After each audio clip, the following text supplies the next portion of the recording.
قریب نہیں آ پائے گا. اب وہ ادھر ادھر بھاگا بھاگا پھر رہا ہوگا عیسیٰ علیہ السلام کے خوف سے. عیسیٰ علیہ السلام جس وقت آئیں گے وہ سنہرا دور حدیث پاک میں ہے. اب عیسیٰ علیہ السلام صلیب کو توڑ دیں گے کہ عقیدہ ختم کرو, خنزیر کو ماریں گے, جزیہ ختم کریں گے, اور اس کے بعد عیسیٰ علیہ السلام اس ملعون دجال کو بھگاتے بھگاتے مقام لد پر لے جائیں گے, جو آج اسرائیل میں ہے, وہاں تک لے کر جائیں گے. مقام لد پر عیسیٰ علیہ السلام اس کو اپنے تیر سے ماریں گے, ختم ہو چکا ہوگا. دجال کے جتنے ہمراہی تھے ان کو بھی عیسیٰ علیہ السلام ختم کر دیں گے. اب جب واپس عیسیٰ علیہ السلام دمشق پہنچیں گے, ملک شام, تو حدیث پاک میں پوری روئے زمین پر ایک بھی کافر نہیں ہوگا, جو ہوگا وہ مسلمان ہوگا. یہ وہ وقت ہے جس کا وعدہ اللہ نے قرآن میں فرمایا, هو الذی ارسل رسولہ بالہدی ودین الحق لیظہرہ علی الدین کلہ. وہی اللہ ہے جس نے اپنے رسول کو ہدایت کے ساتھ بھیجا ہے تاکہ اپنے دین کو ساری دنیا پر غالب کرے. اب تک یہ دین پوری دنیا پر نہیں غالب آیا, لیکن وہ دن ہوگا جب عیسیٰ علیہ السلام تشریف لائیں گے روئے زمین پر. اسی لیے میں کہتا ہوں وہ دن آئے گا جب ہر گھر سے آواز آئے گی لبیک یا رسول اللہ. وہ دن آئے گا, وہ وقت آئے گا. صبر کے بعد, ہر اندھیرے کے بعد صبح ہونا ہے, رات کے بعد اجالا آنا ہے. ہاں, آج جو حالات ہیں انشاءاللہ العزیز کچھ دیر کی خاموشی ہے, پھر شور آئے گا. آج کتوں کا وقت ہے, کل ہمارا دور آئے گا انشاءاللہ العزیز. میرے عزیزو, سیدنا عیسیٰ علیہ السلام جب اسے قتل کر چکے ہوں گے اور پھر روئے زمین پر صرف پرچم اسلام لہرا رہا ہوگا. امام مہدی کی عمر 49 سال یا 50 سال کے آس پاس ہوگی. وہ بیت المقدس میں انتقال کر چکے ہوں گے. آپ کی جنازہ کی نماز عیسیٰ علیہ السلام پڑھائیں گے, وہیں دفن ہوں گے. پھر عیسیٰ علیہ الصلوۃ والتسلیم مومنین کو لے کر مدینہ طیبہ کا رخ کریں گے. جب نبی پاک صلی اللہ علیہ وسلم کے روضے کے پاس عیسیٰ علیہ السلام آئیں گے, عیسیٰ علیہ السلام نکاح بھی فرمائیں گے, آپ کی اولاد بھی ہوں گی, لیکن مدینہ طیبہ میں آپ کا انتقال ہوگا اور میرے آقا کے حجرے میں دفن ہوں گے. حضور صلی اللہ علیہ وسلم کا حجرہ روضہ مبارکہ, اس میں ایک جگہ عیسیٰ علیہ السلام کی باقی ہے. سیدنا عیسیٰ علیہ الصلوۃ والتسلیم وہاں دفن ہوں گے. لیکن ایک بات میں آپ کو بتا دوں, عیسیٰ علیہ الصلوۃ والتسلیم اس وقت بھی نبی ہی رہیں گے. ان کا جو منصب نبوت ہے وہ ہے, لیکن شریعت ان کی نہیں چلے گی, میرے مصطفیٰ کی ہوگی. شریعت صرف میرے مصطفیٰ کی ہوگی. اس لیے کہ جس دن میرے آقا پیدا ہوئے اس دن سے لے کر قیامت تک صرف ایک ہی سکہ چلنا ہے. آئی نئی حکومت, سکہ نیا چلے گا. عالم میں رنگ بدلا صبح شب ولادت. عیسیٰ علیہ الصلوۃ والتسلیم کے انتقال کے بعد اب کیا ہوگا؟ اب کیا ہوگا؟ آپ دفن ہو چکے ہوں گے, قیامت قریب آ چکی ہوگی. اب اس کے بعد معاملہ یہ ہوگا کہ اللہ تبارک و تعالی قوم یاجوج ماجوج کو پیدا کرے گا. ہاں, اس میں بیچ میں ایک روایت یہ بھی ہے کہ عیسیٰ علیہ السلام کو اللہ تبارک و تعالی حکم فرمائے گا کہ میں ایک ایسی قوم بھیج رہا ہوں جو دنیا میں فساد مچائے گی. جو مومنین ہیں ان کو لے کر کوہ طور پر چلے جائیں. عیسیٰ علیہ السلام کوہ طور کی طرف مومنین کو لے کر جائیں گے, لیکن اس وقت زمین پر یاجوج ماجوج ایک قوم ہے. یہ دو لوگ نہیں ہیں. بہت سارے لوگوں کے ذہن میں ایسی بات آتی ہے یاجوج ماجوج 2 آدمی ہوں گے. 2 آدمی نہیں, یہ بہت بڑی فوج ہے, بہت بڑی فوج ہے. اور یہ ابھی موجود ہے. یافس بن نوح کی اولاد میں سے یہ ایک جزیرے میں قید ہے, وہ واللہ عالم. لیکن قرآن میں 16ویں پارے میں اس کا ذکر ہے کہ حضرت سکندر ذوالقرنین نے ایک لوہے کی پگھلا کر کے پہاڑوں کے بیچ دیوار بنا کر ان کو قید کر رکھا. یہ قوم آ نہیں سکتی. لیکن قیامت کے قریب وہ سد سکندری جو باندھی ہوئی دیوار ہے وہ ٹوٹ کر گر جائے گی. یاجوج ماجوج پورے باہر نکل آئیں گے, اور جیسے آئیں گے وہ جس ندی کے کنارے سے گزریں گے پورا پانی پی جائیں گے.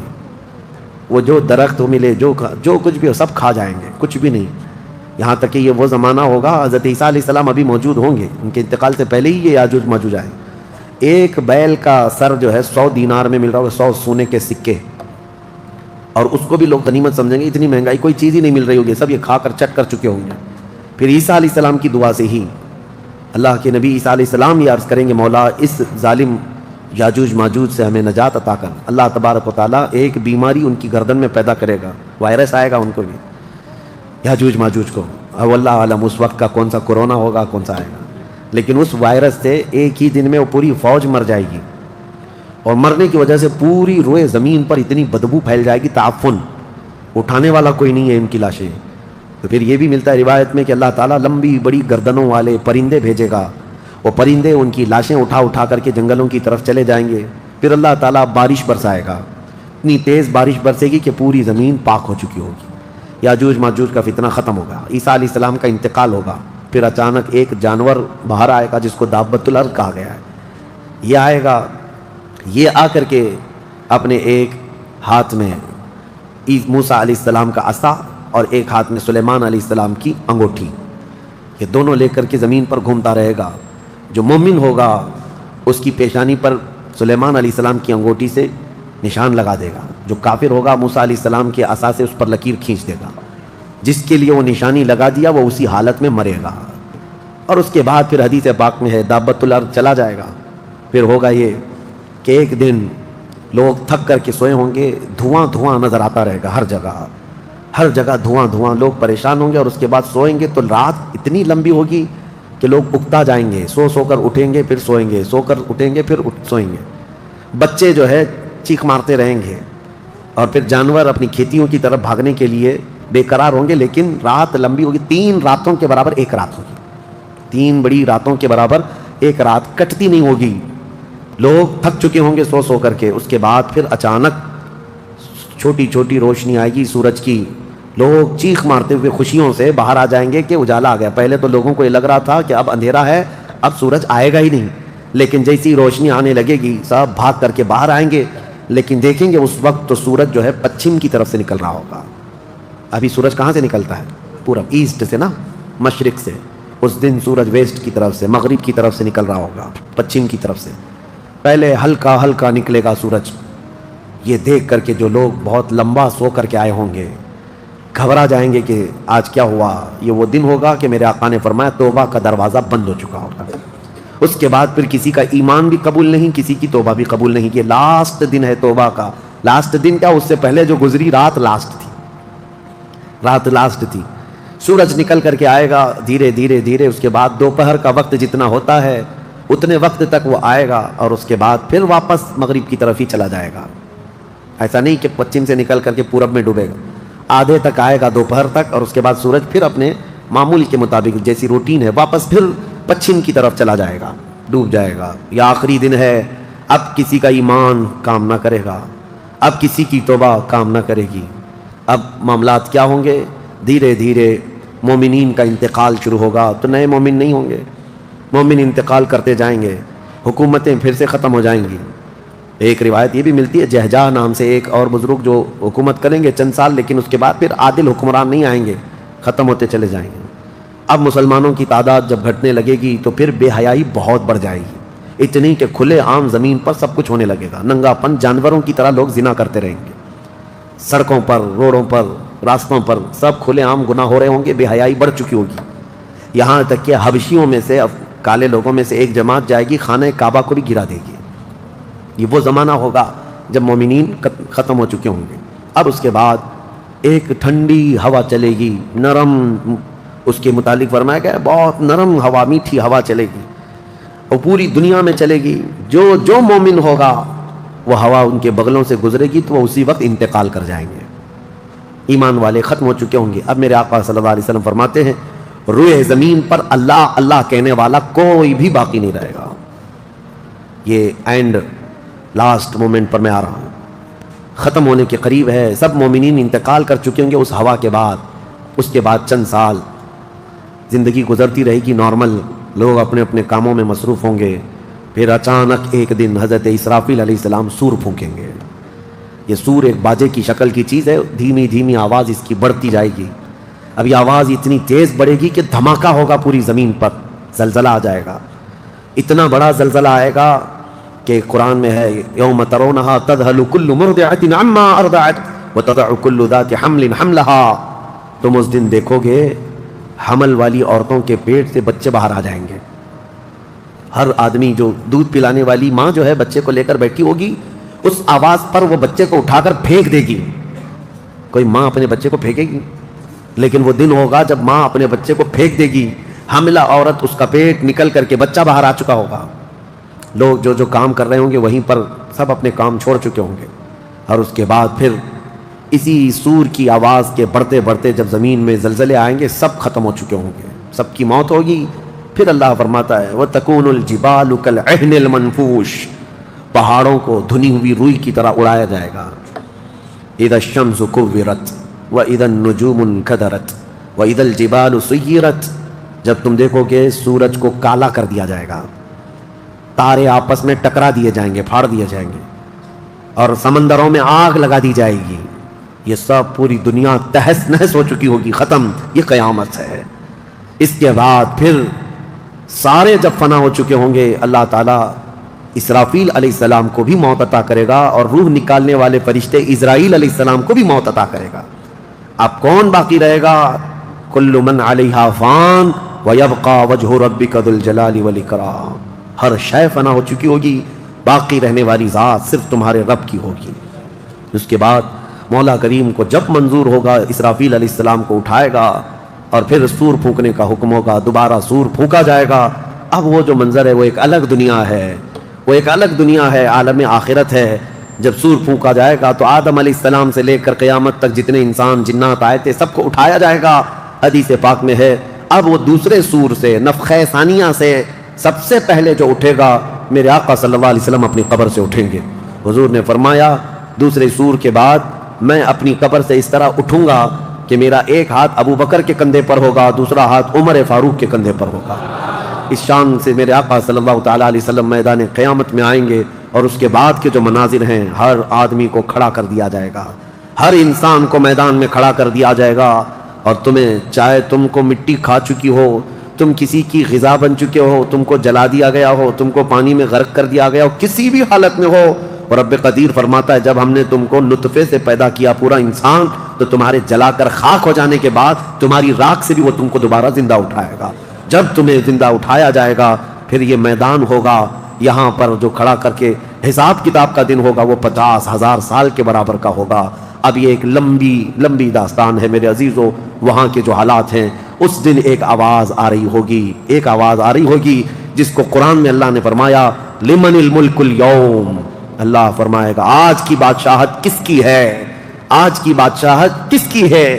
پھر مولا خود فرماتا ہے للہ الواحد القہار، ایک قہر کرنے والے خدا کی آج حکومت ہے۔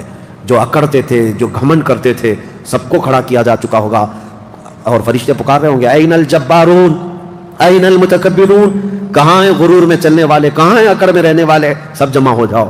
سب کے گناہ ان کی پیشانیوں سے ظاہر ہو رہے ہوں گے، کسی کو داغ داغ کر کے فرشتے نشان بنا رہے ہوں گے کہ یہ چور ہے، یہ زانی ہے، یہ شرابی ہے، یہ حرام خور بھی کرتا رہا، سب کی الگ الگ نشانیاں بنائی جا رہی ہوں گی۔ اس بھرے محشر کے میدان میں ہمارے لیے کون ہے میرے عزیزو؟ ہم اسی رب ذوالجلال کو منانے کے لیے آج آئے ہیں۔